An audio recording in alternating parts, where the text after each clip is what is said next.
Of course. That the Muslim community will commit shirk. Sister Sadia, perhaps you can know that Muslims can commit shirk. I've seen it with my own eyes. They're praying to graves, praying to dead people, touching trees and climbing caves. And that's shirk.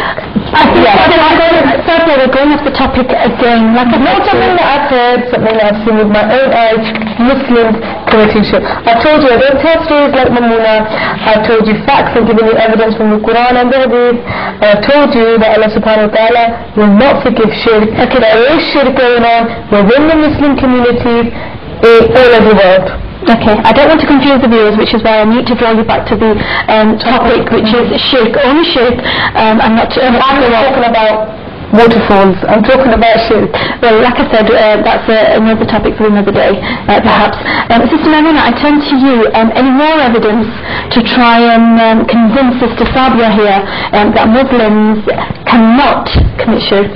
Yes, I have a very beautiful hadith here, subhanallah. Imam Bukhari and Imam Muslim write that narrated Uqba bin Amir that Rasulullah sallallahu alayhi wa sallam offered the funeral prayers of the martyrs of Uhud 8 years after their death, as if bidding farewell to the living and to the dead.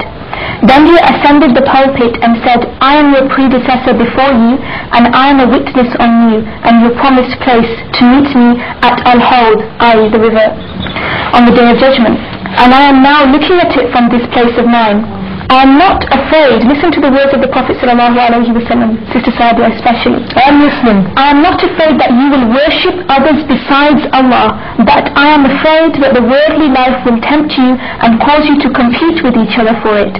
And subhanallah, the narrator of this narration says, that was the last look which I cast upon Allah's Prophet sallallahu alaihi wasallam. Now, from this hadith we can draw so many beautiful things, subhanallah. First of all, the Prophet sallallahu alaihi wasallam has given us a declaration to say that his ummah, he is not afraid that his ummah will commit shirk. He is almost giving us a guarantee that his ummah will not fall into the error of shirk. This is the Prophet sallallahu alaihi wasallam. And where is he speaking sallallahu alaihi wasallam? Next to the graves of the martyrs at Uhud. And this is the very place people are saying shirk is happening.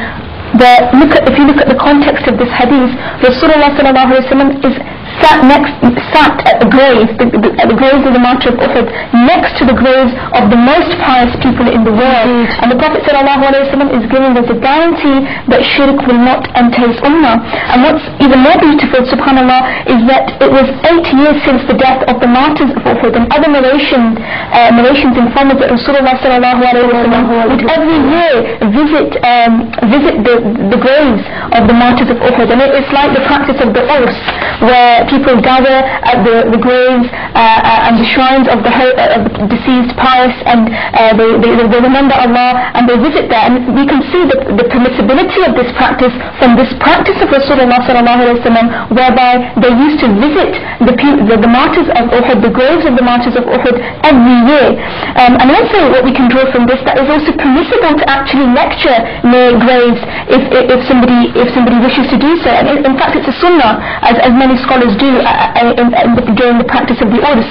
And the hadith also tells us that Rasulullah sallallahu alaihi wasallam was sat on a pulpit, and at this time there wasn't actually a masjid at the ground of Uhud, in the area of Uhud. So this must mean that a pulpit must have been arranged next to the graves of the martyrs of Uhud for this gathering to take place. So this also shows that such gatherings of remembrance of God, of prayer, of dhikr near the graves is also a permissible act and a sunnah of the Prophet sallallahu alaihi wasallam.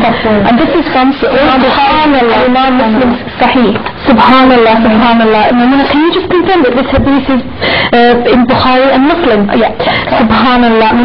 The Prophet sallallahu alaihi wasallam could have given this declaration, the surety in Masjid al-Nabawi, but instead they specifically chose to give this declaration against at the graves of the pious, of the beloved Sahaba, and let me for the purpose of our viewers, just repeat the declaration that the Prophet ﷺ declared that I am not afraid you will commit shirk after me. This is such a strong piece of evidence, defies any suggestion that the Muslim Ummah can, will, or will ever commit shirk. It's actually time for a very, very short break. Viewers, don't go away. We'll be back in just a moment.